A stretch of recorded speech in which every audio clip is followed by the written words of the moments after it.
కొంగ నక్క కథ చెప్పుకుందాము. అడవిలో ఒక జిత్తుల మారి నక్క ఉండేది. అది ఒకరోజు పులి వేటాడి వదిలేసిన జంతువును తింటూ ఉండగా ఒక ఎముక దాని నోట్లో ఇరుక్కుపోయింది. ఎంత కష్టపడినా ఆ ఎముక బయటకు రాకపోవడంతో బాగా ఆలోచించింది. కొంగ వద్దకు వెళ్ళింది. కొంగ మామ, నా నోటిలో ఒక ఎముక ఇరుక్కుపోయింది, దాన్ని తీసి పెడితే నీకు ఒక మంచి బహుమతి ఇస్తానని ఆశ చూపింది. కొంగ సరే అని దాని నోటిలో తలపెట్టి ఎముకను బయటకు తీసింది. ఎముక బయటికి వచ్చిన తర్వాత నక్క అక్కడి నుంచి వెళ్ళిపోయింది. కొంగ ఎదురెళ్ళి, అదేంటి మామ, ఎముక తీస్తే బహుమతి ఇస్తానని చెప్పావుగా అని ప్రశ్నించింది.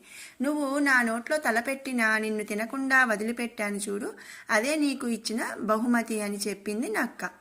దీనివల్ల మనం నేర్చుకోవాల్సిన నీతి, చెడ్డవాళ్లకు సాయం చేసినా వాళ్లకు కృతజ్ఞత ఉండదు.